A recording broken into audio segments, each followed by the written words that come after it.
تاب کے درگے تیرگی میں روی بہر توبہ درائے شباب غوی بشنو از گوش دل مثنوی معنوی در رہے صدق برتا مسمم شوی بشنو از گوش دل مثنوی معنوی در رہے صدق برتا مسمم شوی۔ بسم اللہ الرحمن الرحیم، الحمدللہ رب العالمین، والصلاة والسلام علی سیدنا و مولانا محمد سید الاولین والآخرین وعلی آلہ واصحابہ اجمعین، اما بعد۔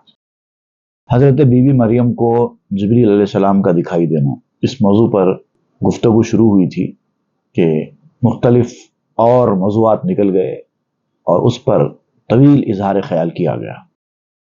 آج پھر اس واقعے کو آپ دوبارہ شروع کر رہے ہیں کہ جبریل علیہ السلام جب حضرت بی بی مریم کو حمام میں دکھائی دیے، جس وقت آپ برہنہ تھیں تو پریشان ہو گئیں اور اللہ کی پناہ میں آ گئیں، اعوذ باللہ پڑھنا شروع کر دیا۔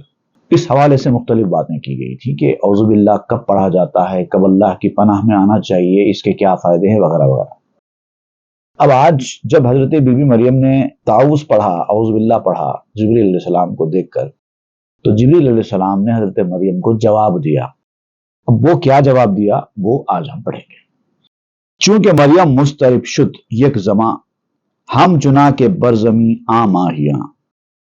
جب تھوڑی دیر کے لیے حضرت بی بی مریم بے چین ہو گئی جبریل علیہ السلام کو دیکھتے ہی، اس حالت میں، کیونکہ وہ انسانی شکل میں آئے تھے اور بی بی مریم پاک دامن خاتون تھیں، اس حالت میں کسی انسان پر اگر ان کی نظر پڑ جائے تو ان کی جو حالت ہو جاتی ہے خوف کے مارے، وہ حالت ہو گئی تھی۔ بالکل آپ کی جو تڑپ، آپ کی جو بے چینی تھی ان کو دیکھنے کے بعد، وہ بالکل ایسی تھی جیسے مچھلی کو پانی میں سے باہر نکال دیا جائے تو کس طرح مچھلیاں تڑپتی ہیں بغیر پانی کے، وہ کیفیت تھی حضرت مریم کی حضرت جبرائیل کو دیکھنے کے بعد۔ اب ظاہر بات ہے جبرائیل علیہ السلام اپنے اصلی شکل میں تو وہاں نہیں آئے تھے، انسانی شکل میں وہاں پر آئے تھے۔ بانگ بروے زد نمودار کرم کہ امین حضرتم از من مرم۔ اب یہ جو جلوہ تھا یہ اللہ تعالیٰ کا جلوہ ہے، جبرائیل علیہ السلام کا وہاں پر حضرت مریم کے سامنے نمودار ہونا، وہ دراصل اللہ کے حکم سے آئے تھے نا، تو اللہ کا جلوہ ہے۔ تو اللہ کے جلوے نے حضرت بی بی مریم کو پکارا اور دلاسا دیا، تسلی دی کہ آپ خوفزدہ مت ہوئیے، میں کوئی بشر نہیں ہوں کہ جس سے آپ پریشان ہو جائیں۔ پہلے تو میں فرشتہ ہوں، اور دوسری بات یہ کہ میں اللہ کا بھیجا ہوا ہوں، اللہ کا امین ہوں۔ مجھ سے آپ کو اس طرح سے ڈرنے خوف کھانے کی ضرورت بالکل نہیں ہے، آپ مجھ سے مت بھاگیے، میں اللہ کے حکم سے خاص مقصد کے ساتھ آپ کے پاس حاضر ہوا ہوں۔ از سرفرازان عزت سرمکش، از چنی خوش محرماں دم درمکش۔ جو بارگاہ کے، بڑی بارگاہوں کے بھیجے ہوئے جو معززین ہوتے نا، اس سے سر نہیں پھیرا جاتا۔ اللہ کے محبوب بندے، اور خاص طور سے اس وقت جب کہ اللہ کے بھیجے ہوئے ہیں، وہ ہمارے بھلے کے لیے، ہماری بھلائی کے لیے آتے ہیں، ان کے ساتھ قریب رہنے میں ہمارا بھلا ہوتا ہے۔ اگر ہم منہ پھیر لیں گے تو نقصان کس کا ہوگا؟ ہمارا ہی ہوگا۔ تو طریقہ کار یہ ہے کہ جو اللہ کی بارگاہ سے بھیجے ہوئے بندے ہوتے ہیں ان سے قریب ہونا چاہیے، ان سے سر نہیں پھیرنا چاہیے۔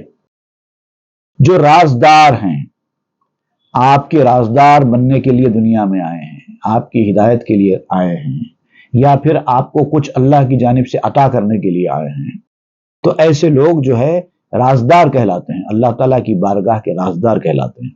تو ان سے خوفزدہ یا پریشان نہیں ہونا چاہیے۔ ای ہمیں گفتو زبال نور پاک، از لبش می شد پیاپ برسماک۔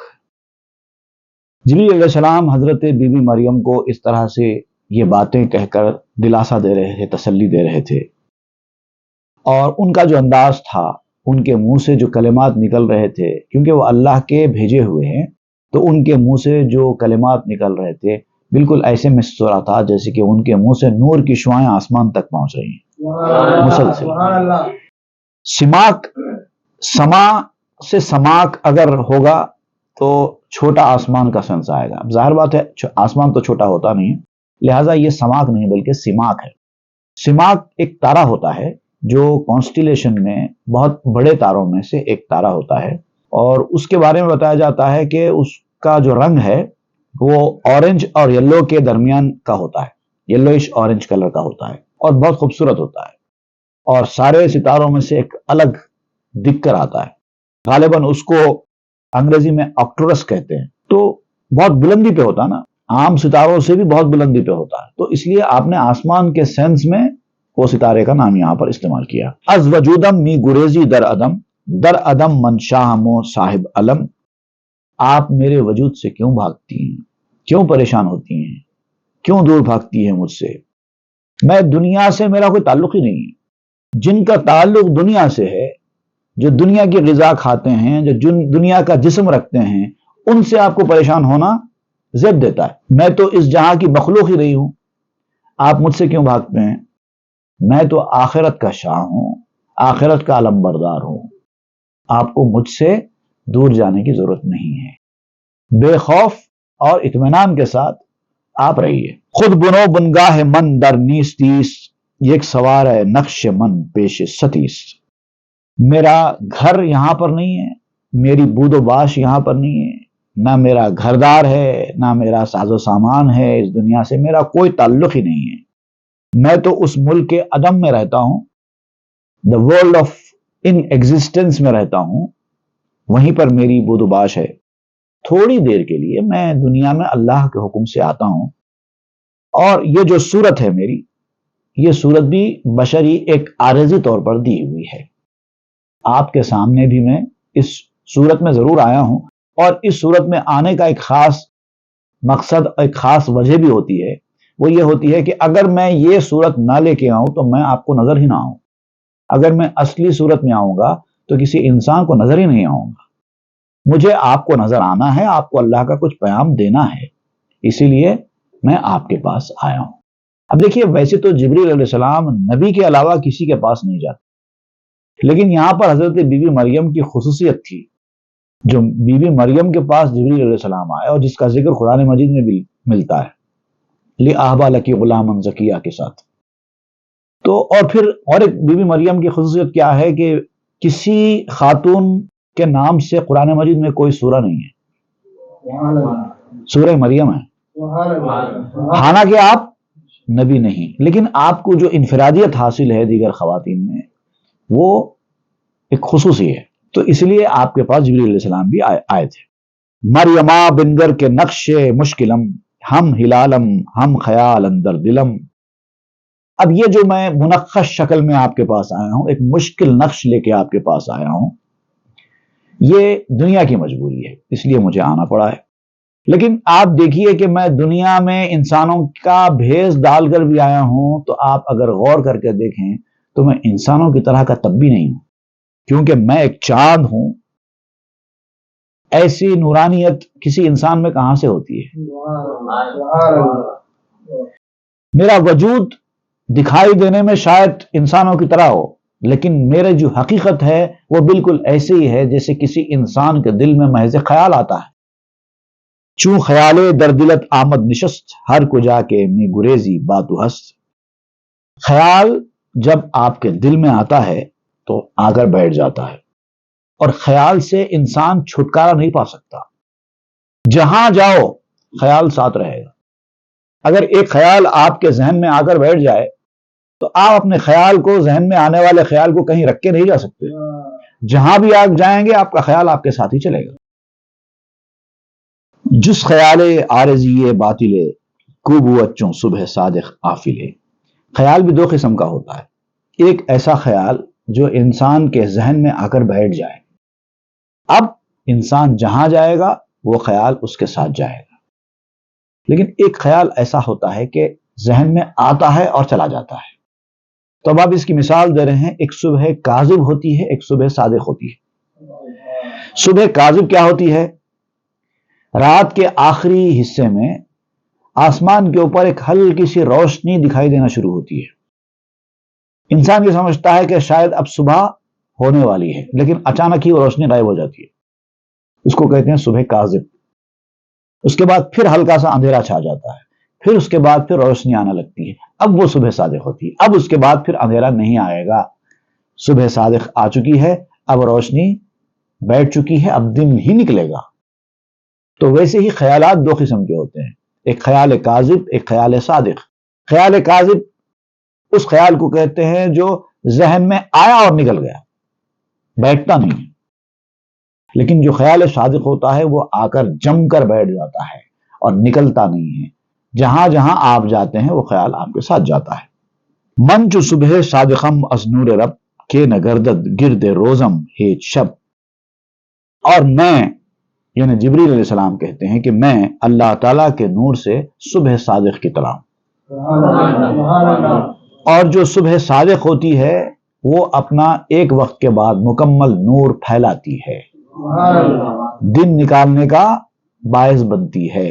اب میں آپ کی زندگی میں صبح صادق کی طرح نمودار ہوا ہوں، اللہ کی جانب سے کچھ لے کر آیا ہوں، اس کے بعد پھر آپ کی زندگی میں دن سے زیادہ روشن اجالا ہوگا۔ اب جو میں دینے کے لیے آیا ہوں وہ چونکہ اب آپ کو پتا نہیں ہے، معلوم نہیں ہے کہ میں کیا دینے کے لیے آیا ہوں، لیکن وہ جب میں دے دوں گا تو آپ کی زندگی کی کایا ہی پلٹ جائے گی۔ اور میرا ایسا دن ہوتا ہے، ورنہ کیا ہے دنیا کے دن میں کیا ہے، دن نکلتا ہے لیکن پھر ایک وقت کے بعد دن ختم ہو جاتا ہے، سورج غروب ہو جاتا ہے اور پھر رات آ جاتی ہے۔ لیکن جبریل علیہ السلام کہتے ہیں کہ میرا دن وہ دن ہے کہ ایک بار میں آ جاؤں تو اب دن ہی دن رہے گا، رات آئے گی نہیں۔ ہی مکن لاہول عمران زادہ ام کے ز لاہول ہی طرف افتادہ ام۔ اے عمران کی بیٹی، کیونکہ حضرت بی بی مریم کے والد کا نام عمران تھا نا، تو آپ عمران کی بیٹی سے مخاطب ہو کر کہتے ہیں کہ اے عمران کی بیٹی مجھ پر لاحول مت پڑھو۔ آپ نے جو مجھے دیکھ کر لا حول ولا قوت وغیرہ پڑھا ہے، آپ مجھ کو دیکھ کر مت پڑھیے، کیونکہ وہ تو شیطانی طاقتوں کو بھگانے کے لیے پڑھا جاتا ہے۔ اور چونکہ ابتدا میں آپ نے یہی سمجھا تھا کہ شاید میں کوئی فتنے میں پڑ جاؤں، شاید کسی پریشانی میں پڑ جاؤں، اسی لیے آپ نے لاحول پڑھا تھا، لیکن آپ کو مجھ کو دیکھ کر لاحول نہیں پڑھنا چاہیے، اس لیے کہ لا حول ولا قوت الا باللہ پڑھا جاتا ہے۔ اللہ کے سوا نہ کوئی حول ہے نہ کوئی قوت ہے، کچھ نہیں ہے، سب اسی کی حول و قوت ہے۔ تو اللہ کی حول و قوت کو ثابت کرنے کے لیے یا اللہ کی حول و قوت کا اقرار کرنے کے لیے اور اس کے سوا کسی کی قوت کسی کی طاقت نہیں ہے، یہ ماننے کے لیے لاحول پڑھا جاتا ہے۔ میں تو اسی کی طرف سے آیا ہوں۔ آپ جس کے بارے میں کہتے ہیں اللہ کے سوا کسی کی حول و قوت نہیں ہے، میں اسی اللہ کی حول و قوت کی نشانی ہوں، میں اسی طرف سے آیا ہوں۔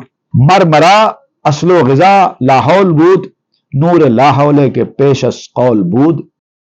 آپ لاحول کہہ کر مجھے نہیں بھگا سکتے، آپ 1000 بار بھی لاحول پڑھ لیں گے تو میں جانے والا نہیں ہوں، کیونکہ وہی تو لاحول میری غذا ہے، آپ میری غذا فراہم کر رہے ہیں پڑھ کے۔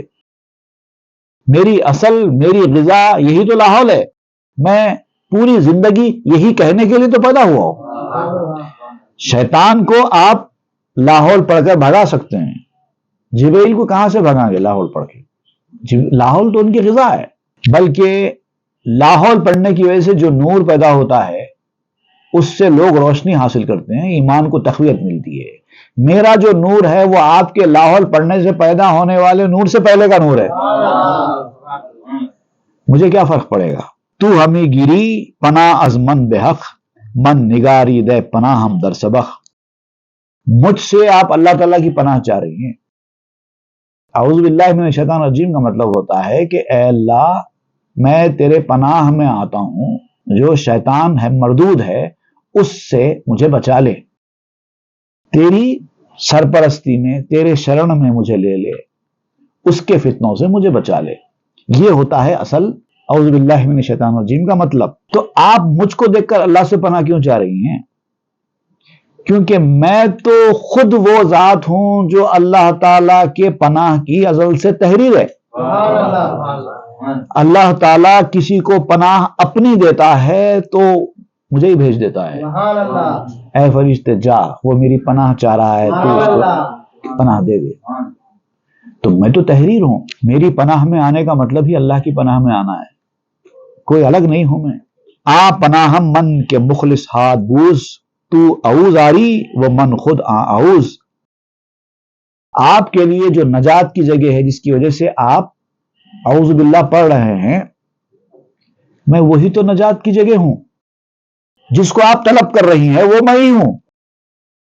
آپ اعوذ باللہ پڑھتی ہیں، سراپا اعوذ باللہ تو میں ہی ہوں، یعنی گویا کہ آپ مجھے ہی یاد کر رہی ہیں اعوذ باللہ پڑھ کر۔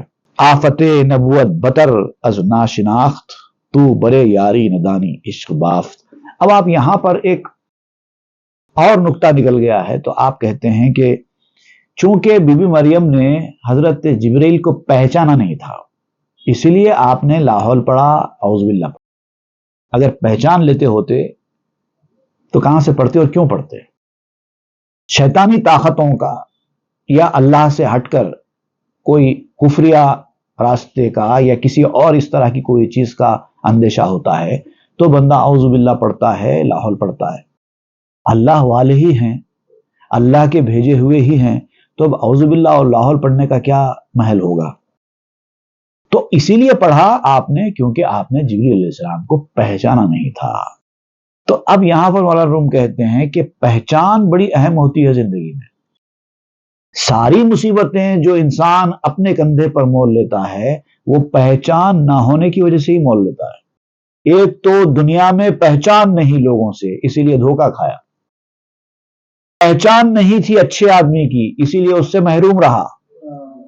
سارا کھیل پہچان کا ہے، اور آخرت میں بھی جو کامیابی کا عروج ہے وہ بھی اللہ کی پہچان ہی ہے۔ پہچان ہوگی تو بندہ عارف باللہ بنے گا، پہچان ہوگی تو اللہ کی قدرت پر یقین آئے گا، پہچان ہوگی تو ایمان مضبوط ہوگا۔ سارا معاملہ پہچاننے کا ہی ہے، اور جس کو پہچان کی دولت نصیب نہیں ہے وہ بہت بڑی مصیبت میں ہے۔ نہ پہچاننے سے بڑی کوئی مصیبت نہیں ہے۔ آفت نبوت بتر از ناشناخت، تو برے یاری ندانی عشق باف۔ پہچان نہ ہونے سے کیا ہوتا ہے؟ اب آپ کہتے ہیں، اب اس شعر کا مفہوم آپ کو واضح کرنے کے لیے میں آپ کو ایک چھوٹی سی مثال دیتا ہوں۔ اب ہمارے شہر میں ایک بہت ہی مشہور چیز ہے جو دنیا میں مشہور ہے، وہ ہے چار مینار۔ آپ چار مینار کے پاس چلے گئے، جبکہ آپ نے زندگی میں کبھی چار مینار کو دیکھا نہیں ہے، آپ کو پتا بھی نہیں ہے چار مینار کہاں ہے، کیسا ہوتا ہے۔ بس اتنا پتا ہے کہ ایک شہر حیدرآباد ہے، وہاں پر ایک چار مینار ہے، اتنا پتا ہے۔ آپ چار مینار کے پاس کھڑے ہو گئے، وہاں جانے کے بعد آپ لوگوں سے پوچھ رہے ہیں بھائی چار مینار کہاں ہے؟ چار مینار کے پاس کھڑے ہیں، چار مینار کو دیکھ رہے ہیں اور پوچھ رہے ہیں چار مینار کہاں ہے، کیونکہ آپ کو نہیں معلوم کہ یہی چار مینار ہے۔ یہ ہے اصلیت۔ تو اب آپ مولانا یہ کہتے ہیں کہ بندہ اپنے معشوق، عاشق اپنے معشوق کے پاس ہے۔ اللہ تعالیٰ نے فرمایا نا، ہم رگے جان سے بھی زیادہ قریب ہیں، شہرک سے قریب ہیں۔ اینما تولوا فثم وجہ اللہ، جہاں اپنا چہرہ پھیرو وہاں پر اللہ کی ذات ہے، اتنا قریب ہے۔ وَإِذَا سَأَلَكَ عِبَادِي عَنِّي فَإِنِّي قَرِيبٌ، جب میرے بندے میرے بارے میں تم سے پوچھتے ہیں تو ان کو کہو کہ میں قریبی ہوں۔ تو یہ جو قربت ہے یہ بے انتہا قربت ہے، شہرک سے زیادہ۔ نحن اقرب الیہ من حبل الورید، اتنی قربت ہے، لیکن بندہ اس قربت کو محسوس ہی نہیں کر پا رہا ہے کیونکہ پہچان نہیں ہے۔ تو اب یہاں پر وہی کہہ رہے ہیں، عاشق اپنے معشوق کے پاس ہے مگر معشوق سے عشق کرنا نہیں جانتا۔ کرنا چاہیے نا، مگر جانتا ہی نہیں ہے، نہ معشوق کی خبر ہے نہ عشق کرنے کے طریقے کی خبر ہے۔ تو یہ سارا معاملہ پہچان نہ ہونے کا ہے۔ یار را اغیار پنداری ہمی، شادی را نام بن ہادی غمی۔ اب تم اپنے معشوق کو جو تمہارے پاس ہے تم اسی کو اپنا غیر سمجھ رہے ہو، یہ پہچان نہ ہونے سے ہو رہا ہے۔ تمہارا اپنا محبوب جس کے لیے تم پیدا ہوئے ہو، جس نے تمہیں پیدا کیا ہے، اور تمہارا ملجا ماوا ہر چیز، دستگیر دادرس سب وہی ہے، اور وہ تمہارے پاس ہے اور تم کو بالکل اس کا احساس نہیں ہے۔ اور تم اس کو غیر سمجھ رہے ہو. اے اللہ تو نے ہمارے ساتھ ایسا کیوں کیا؟ اس طرح کے کلمات منہ سے نکال رہے ہو.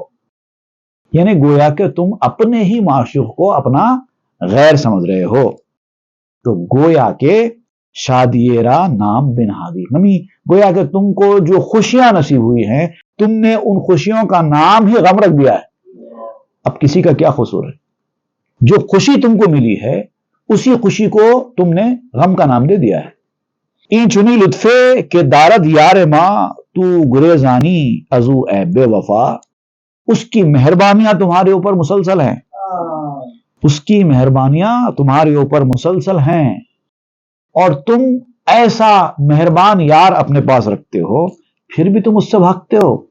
کیا تم سے بڑا بے وفا بھی کوئی ہو سکتا ہے؟ این چنی نخلے کے لطف یار ماست چونکہ ماں دزدیں نخلش دار ماست. ایک کھجور کا درخت ہے جو آپ کے گھر کے اندر آپ کے آنگن میں بڑا ہو چکا ہے اور کھجور لگنا شروع ہو گئے ہیں. ظاہر بات ہے کہ یہ کھجور کا درخت آپ کے یار کی مہربانی ہے جس نے آپ کو دے دیا ہے، اور آپ جب چاہے اس میں سے کھجور توڑ کر کھا سکتے ہیں. لیکن آپ کیا کر رہے ہیں؟ اپنے آنگن کے کھجور کے جھاڑ میں سے کھجور لینے کے بجائے پڑوسی کے آنگن میں جا کر اس کے کھجور کے جھاڑ میں سے کھجور توڑ کے لا رہے ہیں، جبکہ یہاں بھی وہی مل رہا ہے کھجور، وہاں بھی وہی مل رہا ہے کھجور. تو اب یہاں پر آپ کہتے ہیں کہ جو چیز تم کو دی گئی ہے تم وہ لینے کے بجائے تم بازو والوں کی چیز کیوں لیتے ہو؟ کیونکہ تمہاری جو قسمت ہے، اب آپ یہاں پر ایک مثال کے طور پر یہ بات سمجھا رہے ہیں کہ آپ کی قسمت میں جو لکھا ہے وہی آپ کو ملنے والا ہے. دوسروں کی قسمت کا آپ کو نہیں ملے گا، آپ کی قسمت کا دوسروں کا نہیں ملے گا. ہم اپنی قسمت کی چیز بھی ناجائز طریقے سے کیوں کھائیں؟ اگر آپ ناجائز طریقہ اختیار نہ کریں گے تو وہی چیز آپ کو جائز طریقے سے ملنے والی ہے.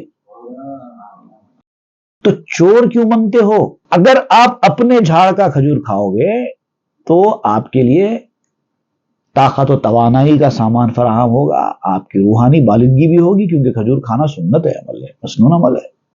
لیکن آپ چور بن جائیں گے تو وہی کھجور آپ کے لیے سولی کا باعث بنے گا. کیونکہ اگر آپ چور ثابت ہو جائیں گے تو چور کو سولی پر بھی چڑھایا جا سکتا ہے، ہاتھ بھی کاٹے جا سکتے ہیں، بلا وجہ کہ جو آپ کی قسمت میں پہلے سے موجود ہے اس کو آپ اپنے لیے مصیبت کیوں بناتے ہو؟ اب یہاں پر ایک بات نکل گئی ہے تو میں آپ کو ایک واقعہ بھی سناتا ہوں. دلچسپ واقعہ ہے، اور اپنی قسمت کی چیز ملنے تک کا انتظار کرنا چاہیے. وہ کتنا اہم ہوتا ہے انتظار، اس پر روشنی پڑے گی. ایک بزرگ ہوا کرتے تھے جن کے پاس کچھ امیر آدمی نے سردیوں کے موسم میں کچھ بلینکٹس ہدیہ کی تھی کہ میرے پاس کچھ بلینکٹس ہیں، کافی قیمتی اچھے بلینکٹس ہیں، گرم. آپ کے محلے میں چونکہ اسلام ایریا ہے، کافی غریب لوگ رہتے ہیں، لوگوں کو سردیوں میں اوڑھنے کے لیے شال وغیرہ تک میسر نہیں ہے، تو کچھ بلینکٹس میں آپ کو بھیج دیتا ہوں. آپ اپنے جان پہچان میں آس پاس کے محلوں میں جو غربا ہیں ان کے اندر ایک بلینکٹ آپ تقسیم کر دیجیے. تو اس بزرگ نے وہ بلینکٹوں کے جو انبار تھا، ذخیرہ تھا، وہ اپنے پاس اتار لیا، اور کافی زیادہ تعداد میں تھے. لوگوں کو جیسے جیسے اطلاع ہوتی گئی لوگ آتے جاتے تھے اور اپنی اپنی بلینکٹ اپنے حصے کی لے کے چلے جاتے تھے. دعا دیتے تھے دینے والے کو کہ چلو اس سردی میں ہمارا بھلا کر دیا. حضرت کے پاس ایک خاتون خادمہ ہوا کرتی تھی جو گھر کے کام کاج کیا کرتی تھی. اس کے شوہر کو اطلاع ملی کہ تمہارے حضرت کے پاس کچھ بلینکٹس آئی ہیں جو وہ غریبوں کو دے رہے ہیں، ہم بھی غریب ہیں، اگر تم جا کر ایک دو بلینکٹس مانگ لو حضرت سے تو ہم دونوں کو فائدہ ہو جائے گا، میاں بیوی سکون سے رہیں گے. تم جا کے حضرت سے عرض کرو کہ 2 بلینکٹ حضرت ہم کو بھی چاہیے، وہ ضرور تم کو دے دیں گے، تم کے پاس جاتی ہو، خدمت کرتی ہو. تو اس خادمہ نے کہا کہ ٹھیک ہے میں حضرت سے عرض کروں گی، مناسب وقت پر میں حضرت سے عرض کروں گی. حضرت سے جا کر عرض کیا کہ حضرت مجھ کو 2 بلینکٹس چاہیے میرے اور میرے شوہر کے لیے. تو حضرت نے فرمایا ٹھہرو، انتظار کرو، ایک وقت کے بعد دے دوں گا تم کو. وہ چلی گئی، جا کر شوہر کو اپنا معاملہ سنا دیا. اب 1 دن ہو گئے، 4 دن ہو گئے، 8 دن ہو گئے، بلینکٹ ملنے کا نام ہی نہیں ہے. شوہر نے پھر اصرار کیا بیوی کو کہ جاؤ جا کے اصرار کرو کہ وہ 2 بلینکٹ ہم کو مل جائیں. تو اس نے کہا کہ نہیں، میں نے ایک بار عرض کر دیا اور حضرت نے فرما دیا کہ میں ضرور دوں گا، تو اس کا مطلب حضرت دینے والے ہیں، کوئی پریشانی کی بات نہیں، تھوڑا صبر کر لیں گے. لیکن ہر آدمی سے صبر ممکن نہیں ہے. شوہر کو بہت غصہ آیا کہ سارے محلے میں بلینکٹس تقسیم کی جا رہی ہیں اور جو خود کی خدمت کرنے والی جو خادمہ ہے اس کے ساتھ ایسی سرد مہری، ایسا سلوک کہ اس کو بلینکٹ نہیں دی جا رہی ہے۔ غصہ آ گیا شوہر، اس نے کہا کہ نہیں، اب یہ گھی سیدھی انگلی سے نہیں نکلا تو ٹیڑھی انگلی سے نکالنا چاہیے۔ اس نے کیا کیا کہ رات ہوتے ہی، اب شیطان نے وسوسہ ڈالا اور اکسایا، رات ہوتے ہی وہ شخص اس حضرت کے گھر میں کود کر ایک مقام پہ دیکھا کہ 2 بلینکٹس رکھی ہوئی ہیں۔ اس کو کسی نے یہ بتا دیا تھا کہ وہ بلینکٹس بالکل ختم ہو گئی ہیں، اب حضرت کے پاس بلینکٹس نہیں ہیں۔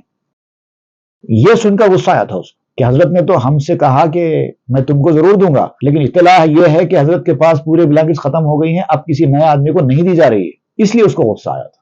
اس نے گھر میں کود کر تلاش کیا تو گھر کے کسی کونے میں 2 بلینکٹس پڑی ہوئی تھیں، اس کو اٹھا کر سیدھا گھر کو لا کے گھر میں ایک مقام پہ چھپا دیا اور کہہ دیا اس نے کہ تمہارے حضرت کے پاس اب بلینکٹس ختم ہو گئے ہیں، دیکھیں کہ تمہارے حضرت کیسا دیتے ہیں۔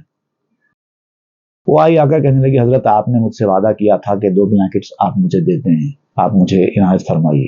تو حضرت نے کہا کہ ہاں بے فکر رہو، میں تم کو وعدہ کیا تھا، مجھے یاد ہے، میں اندر تمہارے لیے 2 بلینکٹ اٹھا کے رکھا ہوں، ضرور تمہارے لیے ہی ہے۔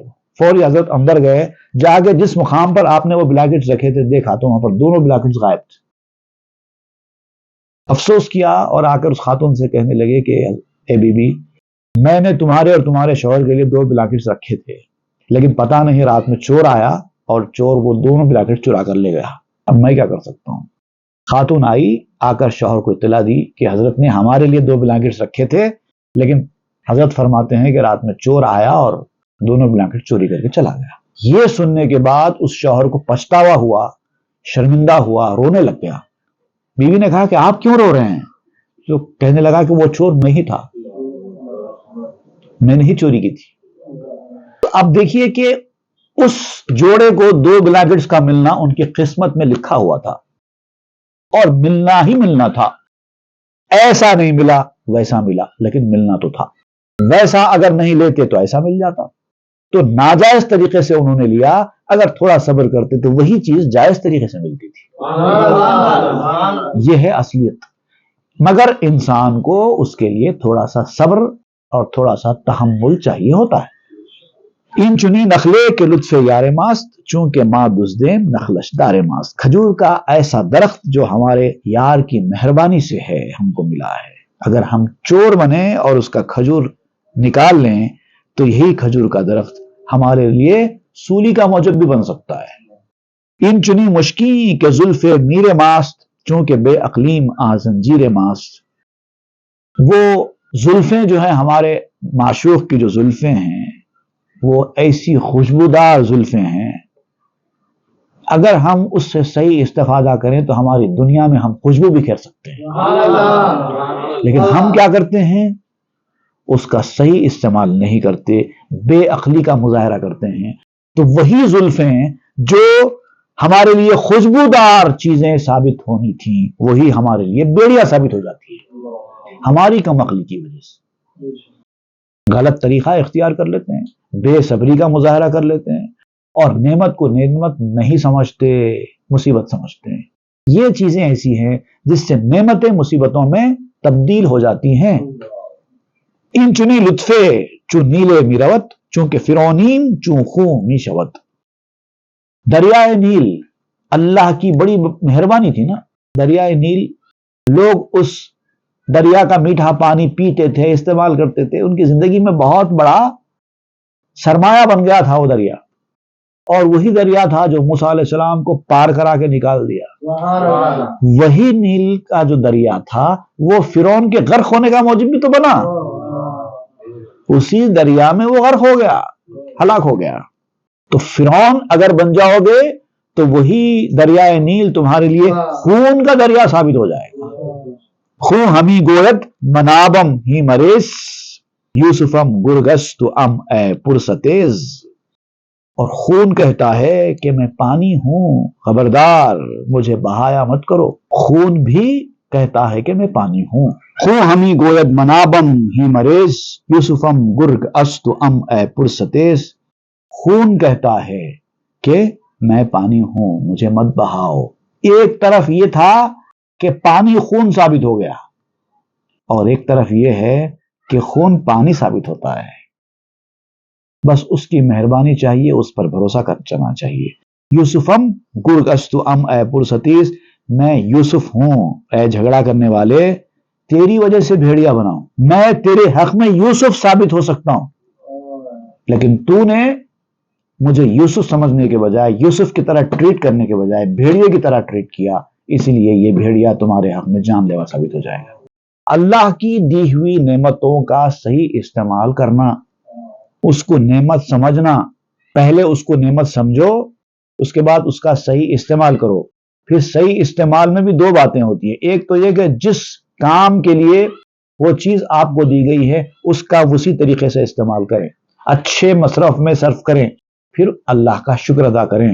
یہ ہے طریقہ کار. تو نمی بینی کے یارے بردبار، چونکہ باؤ زد شدی گردت چمار. زندگی میں تجربہ کر کر دیکھ لو، تم دیکھو گے کہ بہت سارے تمہارے قریبی دوست، قریبی یار ہوتے ہیں جو تمہاری مدد کرتے ہیں، وقت پر تمہارا ساتھ دیتے ہیں مصیبت میں. لیکن اگر ان کے ساتھ تمہارے تعلقات بگڑ جائیں تو وہی دوست تمہارے جانی دشمن بھی بن جاتے ہیں. بلکہ جو جتنا زیادہ قریبی ہوتا ہے وہ جب بگڑتا ہے تو اتنا زیادہ آپ کے لیے پریشان کن ثابت ہو جاتا ہے. Don't you see that a long suffering friend becomes like a snake when you have grown hostile to him. اگر آپ کی اور اس کے درمیان کی دشمنی بڑھ جائے، دوستی دشمنی میں بدل جائے، تو پھر وہ بھیانک دشمن بن جائے گا. ایک اننون آدمی جس کو آپ جانتے پہچانتے نہیں تھے، وہ آدمی اگر آپ کے ساتھ دشمنی کرے گا تو سخت جانی دشمن ثابت نہیں ہوگا. دشمنی کرے گا ضرور لیکن جانی دشمن ثابت نہیں ہوگا.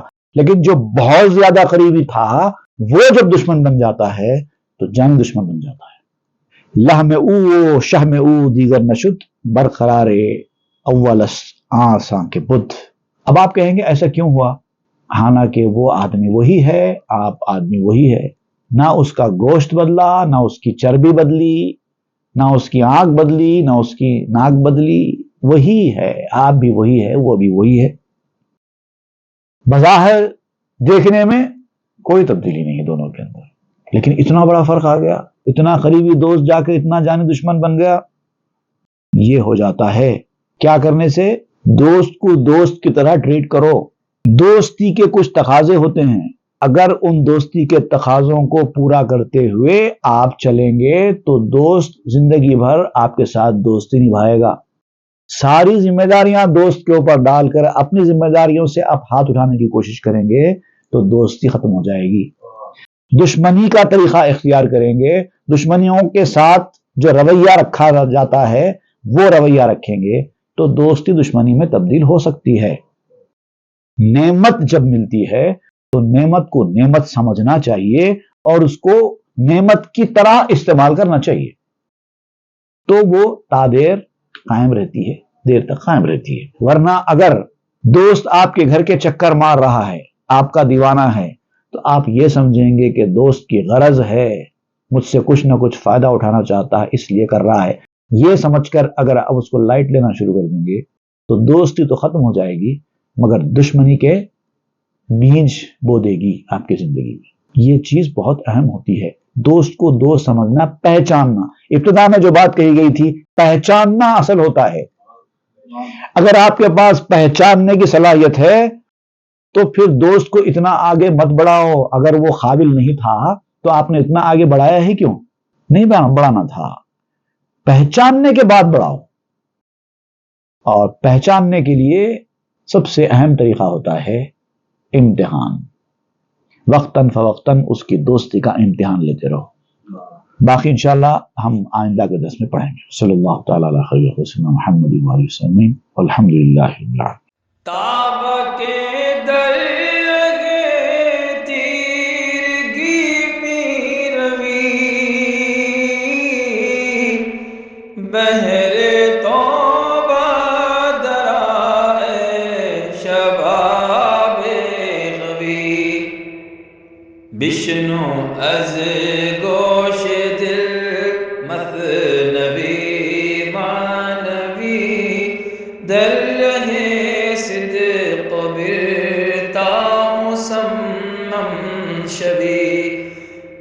بشنو از گوش دل مثنوی ما نبی در ره صدق برتا مصمم شوی